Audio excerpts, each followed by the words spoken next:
Hey everybody, welcome to the B. Dawson Show. I'm very excited today because I have a very special guest, the one and only Ciara Marie Dawson. Hi.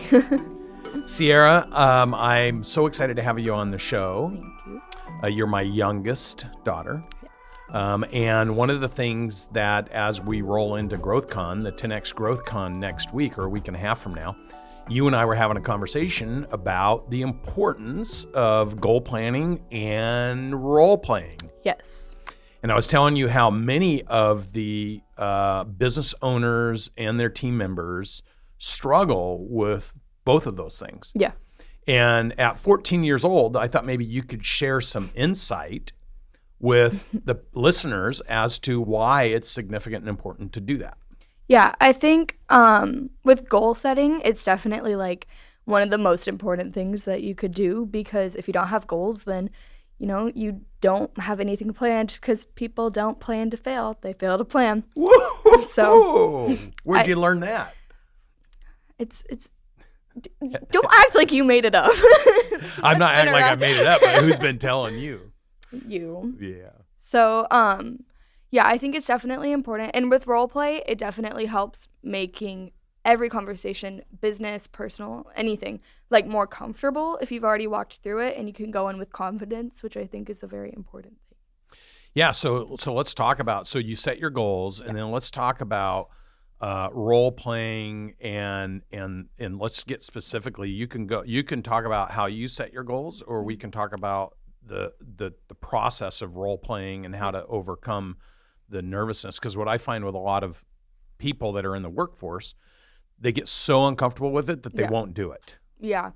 I think you have to not overthink. Like, a lot of people, I know, especially talking to you, are always like, they come to me and they're like, how do I talk to him? I'm like, honestly, say what you think would be best and let him kind of alter it, but be confident.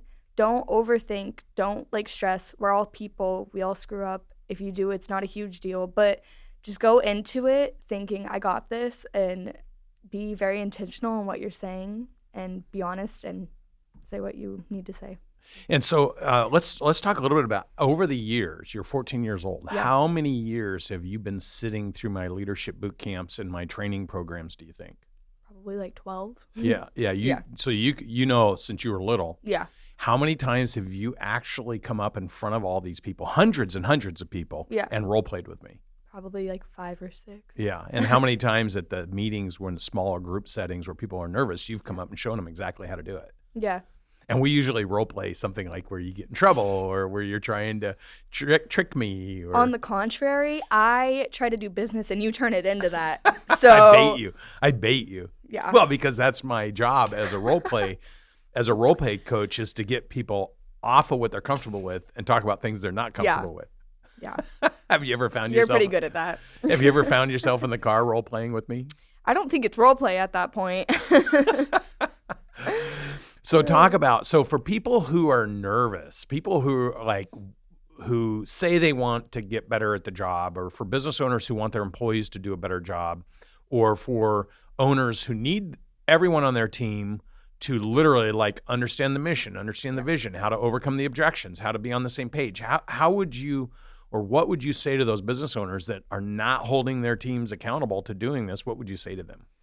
I'd say hey, bud, look, this is not okay, because you're supposed to be managing these people. This is your job. So you need to find a way, whether you're uncomfortable or not. And if you're uncomfortable with talking to your employees, then there's probably a bigger issue. But you need to be able to communicate in a way that's easy for them to hear, but also it's you have to make sure that they understand what you're saying, that you're extremely clear, and that you are intentional again with what you're saying. Because if you don't say this is what I need to do, this is what I need to see it by, then, and they don't understand, then that's not their fault at that point. That's yours.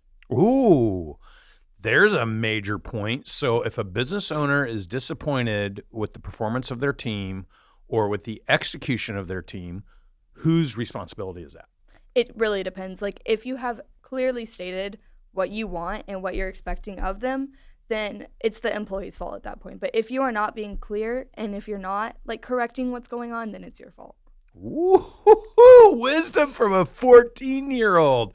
Hey, business owners, listen to what she's saying. She's saying if you have sat down and made the rules clear, that you've sat down and aligned one of the big, let me ask you this. Like if a business owner is saying, I made my rules clear, but I can't get people to follow it. Yeah. Like it's not making rules clear so that people just do what you want them to do. Yeah. I mean, if you have a brand, if you have a commitment and a promise to the community or to what the product, people purchasing your product or whatever you're doing, if you have a commitment to that, and you're not ensuring every single person is reinforcing that in all they do, then whose fault is that?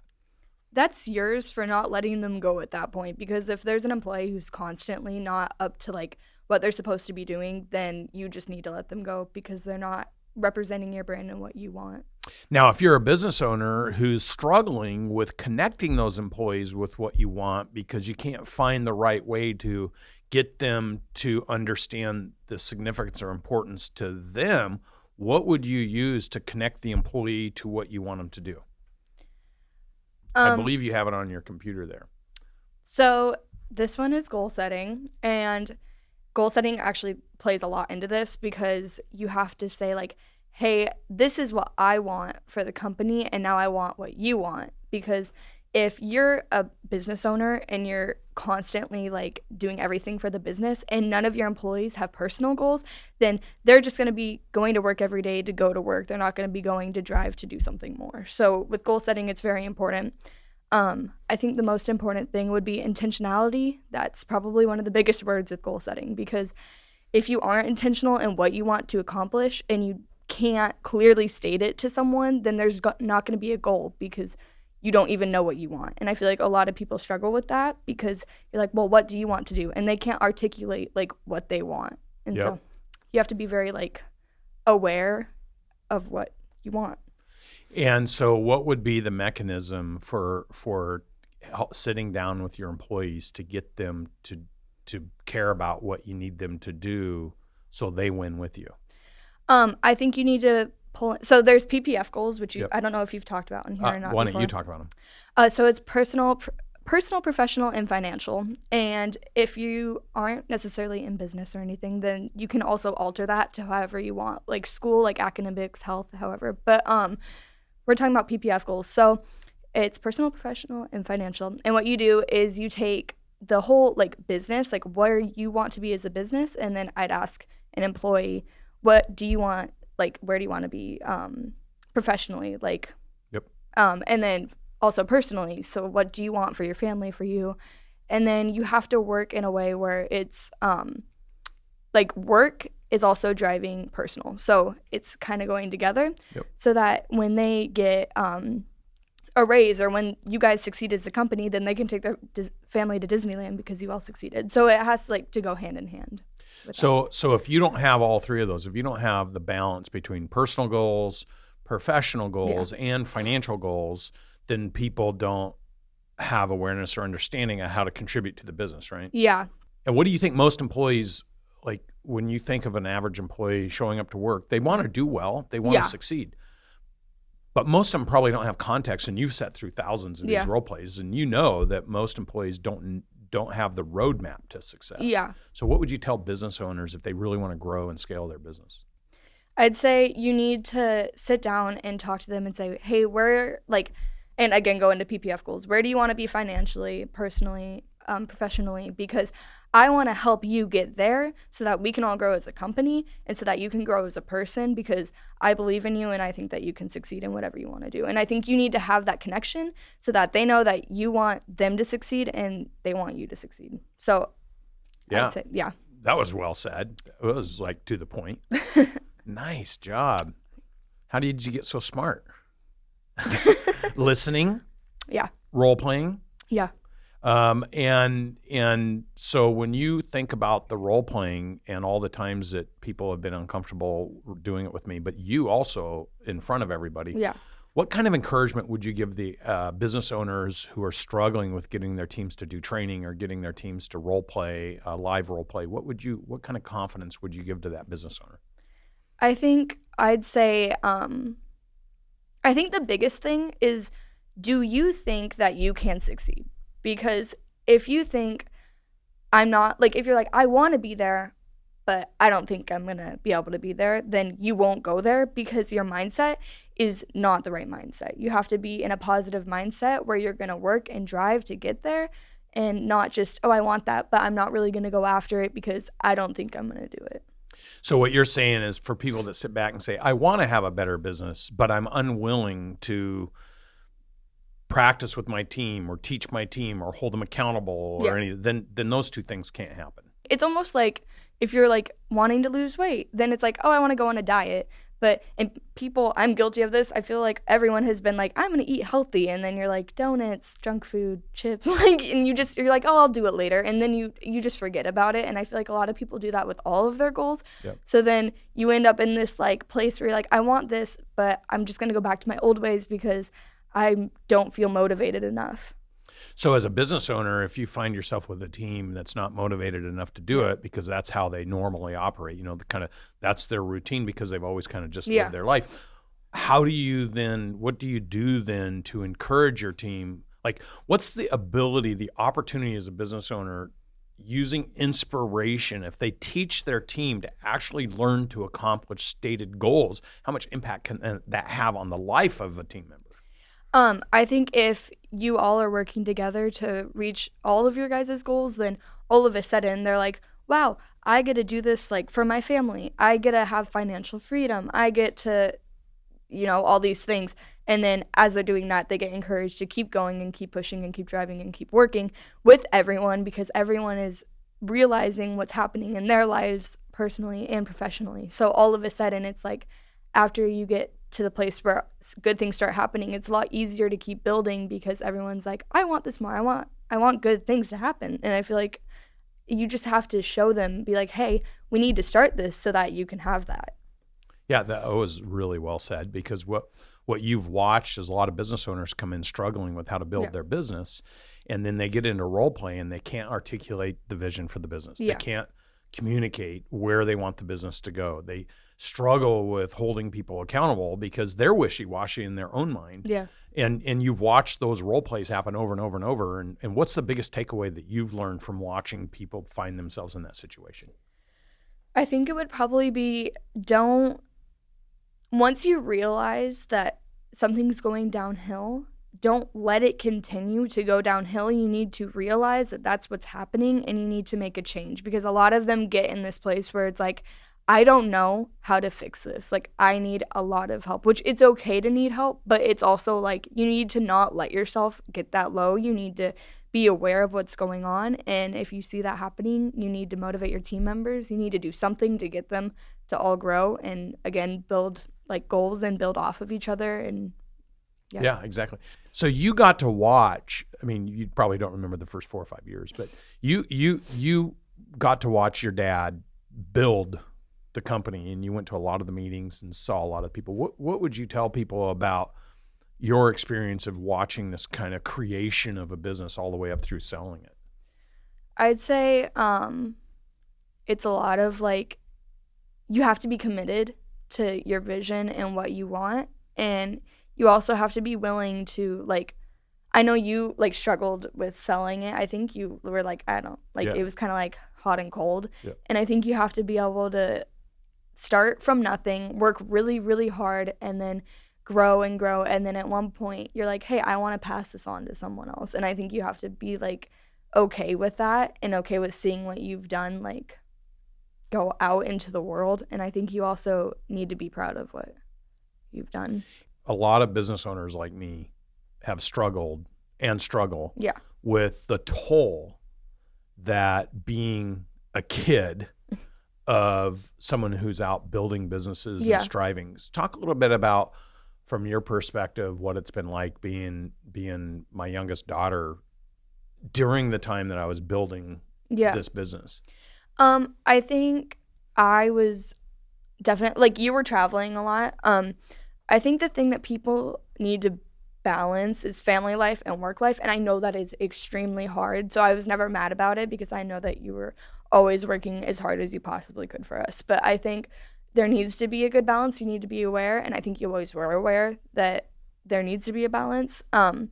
I think it was like kind of hard because it was like, I don't even know, like, is my dad out of town? Like that sort of thing, which is still like my best friend's always like, your dad's in Miami. I'm like, oh, but like, I think you need to balance that. But I also think it's good for me to see you constantly working hard, because now I know that that's like, it's really good to work hard, and it's good to always strive to be the best that you can be, and you can never stop growing, and you need to be with people who are like a higher level than you so that you can constantly grow, because you can never be the best, but you can always try. And then if you try, you'll succeed in being better and better. So yeah, so it has been hard because you and I haven't got to we don't spend as much time together as we'd like to, because I'm out grinding on the road, but you've also got to go on a lot of amazing trips and places with me. So talk a little bit about, because there's a lot of parents that have the same guilt or feelings that I have, that they've been pulled away from the family to go pursue building the businesses. And a lot of them live with this guilt, and it really weighs them down. And me included, you and I have had this conversation. What would you say to encourage those parents or those family members to not give up on their dreams, not give up on their goals from the kid's perspective? I think it's important for the parent to tell their kid how they're feeling. Acknowledge that the child probably feels like they aren't seeing their parents a lot, and acknowledge how the child feels so that you are on the same understanding. And then after that, say like, I want the best for you. I want the best for this family. And that's why I have to do what I'm doing. And I think as the kid gets older and grows up more, they'll understand that it's for the family. And they'll also understand that they have great opportunities now because of what their parents have done. And they get to see what it's like to be a hard worker and get to be in that business environment where if their parents wouldn't have done that, then they would never have that opportunity that they do. Yep. Yeah. And so what are some of the top takeaways over the last 10 years that you've taken away from watching what I've been doing and being in that? Because you can go in and mix with any business owner. In fact, I would honestly say that you're stronger at role play, communication skills than a lot of business owners because you've been in that environment. But you're not nervous to do anything. Yeah. Probably one of the biggest ones is just like, don't give up, which I know is a huge like cliche, but seriously, I've seen you go through a bunch of hard times, and no matter what, you've always like thought through it. I think thinking clearly is another big one, because when you get to like, of course it's okay to be emotional about your business. It's something that you've created, but you can't be overly emotional because it will also be really hard for you. I think thinking clearly is a big one, not giving up, because again, like no matter what, if something bad happens, you can't just say, oh, I'm going to give up everything that I've ever wanted, that I've worked for, because it's not going well at the moment. And what message would that send to your kids or people that trust you and are working with you? If you're willing to give up on the things that you're striving for, what message does that send to everybody else? It's just like, I don't care. Like, I feel like it's like, if as soon as something goes wrong, I'm just going to like leave. Like, I don't think that's a good like image to be portraying to anyone or any business. Like, so that's an important thing. Yeah, and with you, I mean, you've watched these moments where I've struggled. Yeah.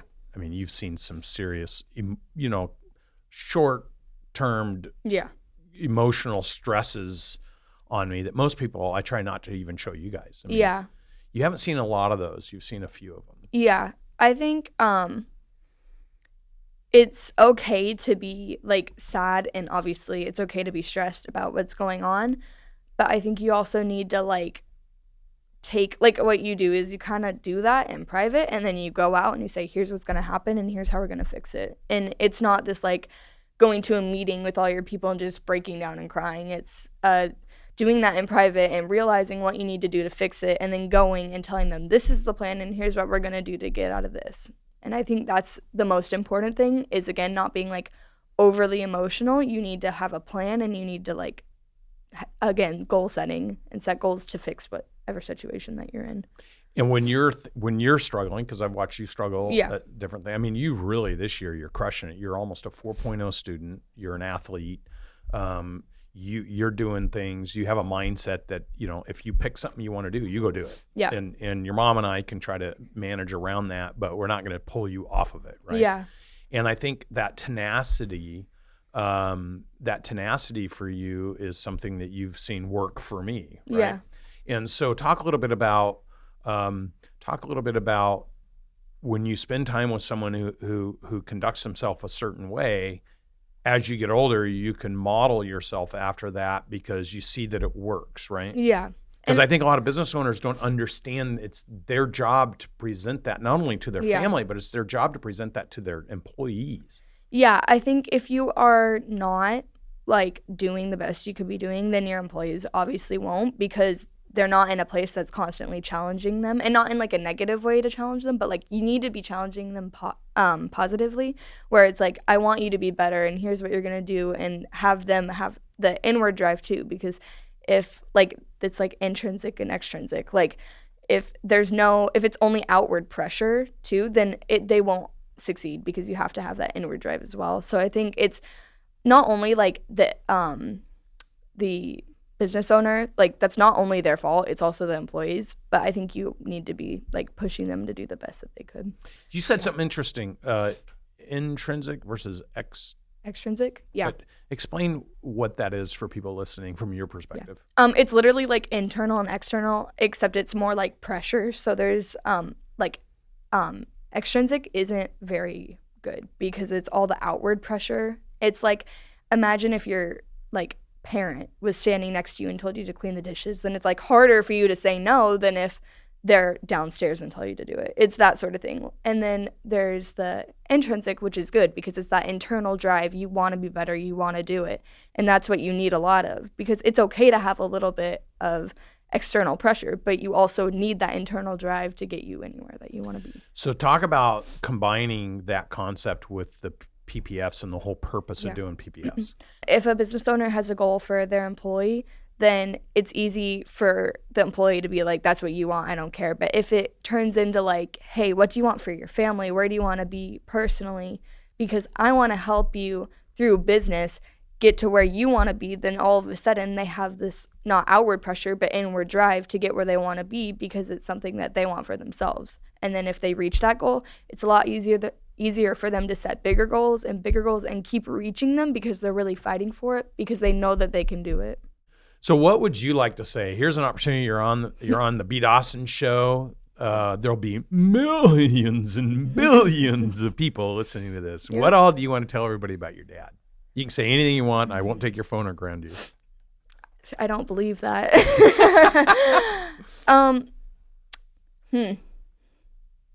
a lot of things. I didn't come prepared for this question. Let's see. That's why I threw it at you. I think I want people to know that you will do anything in your power to help them. I think you will like always continue to push people, and some people might be kind of scared of you because they're like, he's kind of scary, he's pushing me, but it's like, no, it's because he cares and he wants you to grow. And I've always seen you help people reach their goals, and then you come home and you're all happy, and I'm like, why? And you're like, because they just got that, and like I helped them do that. And I think that's a really important thing. That's what I want too. I think everyone wants to help people, so I think that's definitely in your character. It's always been to help people and to drive, like to have that inward drive, and I think that's important. Even at the sacrifice of taking calls through dinner or doing things that drove you crazy as a kid, still kind of drive you crazy when I say, I got to do this because this person needs my help. Yeah, I think there's a difference between like, hey, this person genuinely needs my help, and then also having like other stuff that doesn't necessarily need to be done right away. There's definitely a difference, and that's, again, just finding that balance. So that's her soft way of saying, you're on the phone too much, Dad. You are on your phone. Hopefully there's no cops. He texts and drives so much it scares me. What? That was before it was illegal. Okay. So what other things do you want to say? This is your free shot to say whatever you want about your dad. You are interesting. Oh, you better define that for the listeners. He's just a very, your sense of humor is extremely strange. I think you think you're really funny. But, I love you. You don't think I'm funny? No. Yeah, I do. Sometimes. Sometimes it's just sometimes you're just really awkward. What does that even mean? No, he just filmed a podcast with Natalie, and he's just sitting there laughing at himself the whole time, and she's like, Brandon. Oh, that's hilarious. Yeah. Well, what a blessing it is to have my daughter on the B. Dawson show. I guess it could one day be called the C. Dawson show. So let's talk about your concepts and ideas of actually creating your own show, taking all the things that you've learned. And in fact, let's talk about this a little bit. A lot of people know, or everybody knows that listens to this show, that I partnered with Grant Cardone Yes. in the last 7 or 8 months. Talk a little bit about the whole 10X thing and your experiences and what it's done for you as a person. Yeah. I think I actually read 10X Rule like 1 or 2 probably last summer. And I remember the first time I heard it, we were sitting in the car and we were on the way to my sister's house in Bend. So it was a longer drive and it was an audiobook. And at first I was like, what is this? I was like, what are they listening to? So I just had it in my headphones. And then all of a sudden they just started laughing. And I was like, what? So I took off my headphones and I ended up listening to it all the way there and all the way back. And then I ended up reading it on my phone twice. And then I did a school book report on it. So I think that definitely changed my perspective on a lot of things. And I think another great book that I would recommend is Beyond Positive Thinking. Those 2 books probably changed my mindset and the way I look at things the most out of anything that I've read. So I think going to all the 10X 360 and all the conferences also have to do a lot with the role play and stuff. So I see people and I see what not to do a lot. And a lot of times then your input helps me know what would be appropriate for the conversations that they want to be having. And what do you think about your dad and Natalie, just all the stuff that we're doing, from your perspective? Because you follow us on Instagram. Yep. You're with us sometimes. You're not with us other times because we travel so much. Just what are your thoughts about everything that's happened in the last year? I mean, I think it's definitely crazy where we were last year versus now. I think especially Natalie, as a person, she's grown. Yeah. And so what encouragement does that, when you see somebody else grow at that speed and conquer so much and do so many different things, what is that transfer of experience do for you? I think it's it just shows you that no matter what, if you want to grow as a person, then you're going to help, or you're going to find people who can help you, and you're going to try everything in your power to do that. And it's possible. Nothing's impossible. So. One other thing you and I spend a lot of time talking about that I think business owners struggle with is proximity to, Grant calls it proximity to power, but being around the right people who are actually trying to pull you up versus being around people you feel are trying to push you down. Yeah. And as a 14-year-old, over the last 2 or 3 years, you've directly experienced with friend groups and all that, this concept. How describe a little bit of what it's like to be a teenager and then being able to balance this, making sure you're spending your right time with the right people, doing the right things. Talk a little, because I think a lot of teenagers probably struggle with this. Yeah. I think with kids, you aren't even most of them aren't aware that it's happening. I've been in friend groups where, and I'm the kind of person that kind of no matter who I'm hanging out with, if it's a lower group, I kind of just ignore what they're doing and go at my own pace. But I definitely have friends that are like that and that hang out with the wrong people. And it's not that they're bad people. It's just that they aren't setting goals and they don't have they don't plan. So then they're being influenced. Yeah. So then the people who had goals just start to do what they're doing. And so it's I was in this friend group where all of a sudden I realized my grades were kind of going down. We're all talking. We weren't really, and I was like, okay, we need to leave this. And I started hanging out with a lot better people who were pushing me, people who were telling me that I could do stuff. And all of a sudden, it's in the next year, it's just everything went up for me. And I think that's just an example of you have to establish that you're kind of in a bad place in order to move on. Because for 4 months, I had no idea that I was even in such a negative mind space. And then I was like, oh, that's who I used to be. Okay, let's go back to that. So I think it's important to establish that and then make a change. You can't just sit there and be like, oh, well, I'm here now. Yeah, you recognize, you through conversation and communication with the people that love you, right? You recognized you were moving in a worse mind space, not the Ciara mind space that you're capable. And at some point you had to acknowledge, maybe those people that love me are right. Yeah, I mean, I think there's also, this is bad, but you know that you're in a really bad place, but you also can't get out of it, which I think happened to me for a little while too. But then you're like, okay, you know what? I can get out of it. And then you start pushing. I think it's almost worse to actually know that you're in a really bad place and not do anything about it than be like, wait, whoa, what has happened? And then just realize it. So I feel like that I also went through that. And I think I don't want anyone else to have to go through that because it was really awful. And I think it's important to just, again, like establish that you're in a bad place and move out of it. And how do you move out of it? Because a lot of business owners are in that, what you just described, finding yourself in this bad mind space. Yeah. Realizing, oh, wait a minute, I'm having all this negative thinking. I'm surrounding myself with negative people. Vibrationally, it's becoming too comfortable to be around people who aren't trying to elevate me, but pull me down. What was your strategy to reset your targets and actually have to disconnect from some of those relationships? It's important after you establish that you're in a bad place to make a plan.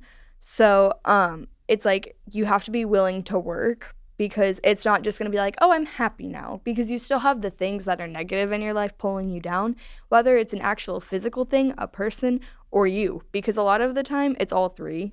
And a lot of the time it's literally you're the worst because you're your own worst enemy, you know, you're in your own head. So I think first you have to say, hey, who is around me right now? And if you realize that they're bad people, don't just drop them, because that's not like nice, but you need to just start. Yeah, and I don't think they're bad people. They're negative. They're negative. It's not necessarily negative, like people, like their hearts or anything. It's just they're not like doing anything for you. So I think you don't drop them, but you need to start spending time with the more positive, like people who are pushing you. And then I think you need to also, if it's a physical like thing, like even like a alcohol or drug addiction, anything like that, you need to be like, okay, I'm willing to quit to make myself be better, and slowly take steps to just, because you can't just drop anything. You have to like kind of slowly move out of it. If you can just drop it, then I'm jealous.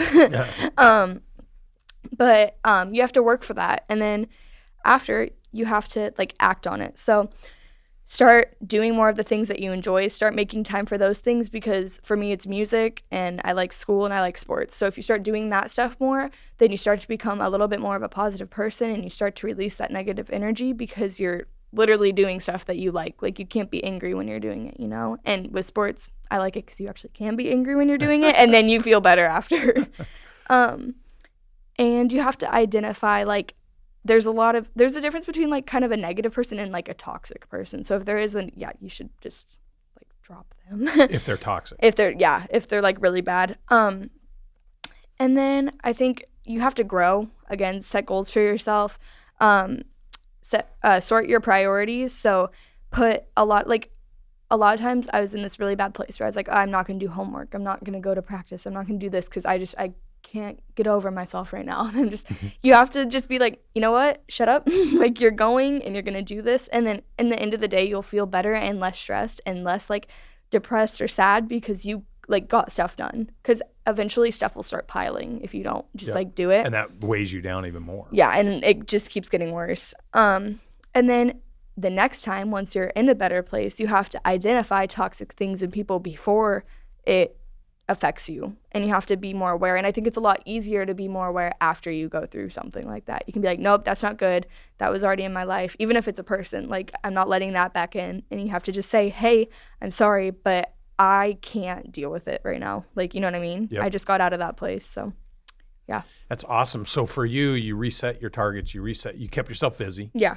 The more activity, doing things that you enjoyed doing and things that allowed you to kind of blow off your steam. Yeah. And you rebuilt your confidence. Yeah. Yeah. And how fast did you do all that? I'm still working on it, you know, because you still, like, no matter what, if something bad happened to you or multiple things, then you're still going to, like, think about it, and then you're going to be sad. And I think what I do is I'm like, nope, not going back there again. You need to, like, get out of your own mind right now. You need to think about something else. And it's not good to push stuff away, but it's, like, it's not distracting yourself necessarily. It's just saying, like, being aware that that's coming back. And then how do you then go intentionally find something you can replace that with? I think be open, talk about it, because it will help. It's like literally releasing it out of your mind. I think find hobbies, pick up hobbies. Like, anything that you like doing, I think I'd do more of that and find people who you love and that make you laugh and make you happy. Well, it certainly has been a joy for me to have you. You're so smart, and I see a lot of me in you, which I'm really excited to see as you continue to grow up. How much do you love when you think of your next 10 years and your evolution of growth? Like, what are some of your 10X goals? What do you want to accomplish in 10 years from now? I want to graduate college. I want to get like a degree in teaching, and I want to be a motivational speaker. I want to play college sports. I want to play college volleyball. And I think the only other one would probably be in the next years of high school, I want to have a 3.8 or higher. So that's awesome. And when you think 10 years down the road after you've done all that, if you could just fast forward the Ciara 10 years from now, she's 24 years old. Yeah. What are you doing in 10 years? Probably, here's my plan. Here's what I think. I have everything planned out, guys, but I don't. So I want to be a teacher, and then in the summer speak. And then I probably will be married and have a family. It's kind of scary, actually, but yeah. What about Ciara, the business person? I think for me, my biggest thing is teaching people and helping people. So whether that means I start off as a teacher and start speaking and my speaking career takes off, then yeah, I'll totally go do that. But I think when I first start, I need to start a little bit smaller. Again, goals, like start with being a teacher, get comfortable talking, get comfortable with helping people succeed, get to see them grow, which I think is a very, like, I'd like to see a student every day, like I get to help them. And then in the summertime when I'm speaking to people, get to see them grow. And then all of a sudden, if I fall in love with that more than teaching, then I have my teaching degree, which has to go into speaking. And then I'll go do that and help people grow with business-wise. So that's great. Well, I am, and I think that's a fabulous, you've got the process. I think most importantly, having a process that you have confidence in following. I see you as maybe an attorney buying billions of dollars worth of businesses and firing the whack jobs and building up the aligned people and showing them how to achieve their goals. Maybe that's what I see. Yeah. Well, I love you so much, sweetheart. Thank you for joining me on the B. Dawson Show. Thank you. I appreciate it. And I love having you on the show, and I appreciate your contribution. Now, I want you to do one last thing. Okay. I'm scared. So when we talk about role-playing, we talk about memorizing. Yeah. We talk about rhythmic thinking. This is why people have to do it over and over and over and over and over, because you can't do it once and remember it. Yeah. So what I would like you to do is I would like you to show everybody what it's like to memorize something, to repeat something, and to be able to do something instantly because you've ingrained it in the way you think. And I want you to do your Eminem rap. I knew it. I can rap the fast part of Rap God, but this is not. Yeah, let's do it. This is not the time. Let's do it. This is business owners, guys. Yeah, I want them to hear how to grow your business right here. All right, do it. Show them what happens when you practice. Someone I'm you soon. I'm a human. What I gotta do to get it through? I'm superhuman, innovative, represent anything you say is exchange off of me. No glue to you. Never say to more than ever did. How give a mother audience. I feel lyrics. I never fit in and no hates out. Forever waited for the day that they could say I felt to be celebrating because another way to get emoted. I make elevator music. You make elevator music. Oh, he's too mainstream, but that's what they do when they get jealously confused. All right, listen. How would you like your employees to be able to recite your mission, your vision, your purpose, and overcome every kind of resistance or objection from a customer because they knew the words, the speed in which to deliver them, and the proper I don't even know what to call that, like the proper rhyme or whatever, but nice job, Ciara. I wonder if we put that in slow-mo, if you would hear like each word. Oh, I'm sure that our guy Will can play around with it. Uh-oh. I'm kind of scared. We might want to cut that out. All right. Well, thanks for coming on the show, babe. Yeah, thank you. Bye. Good job.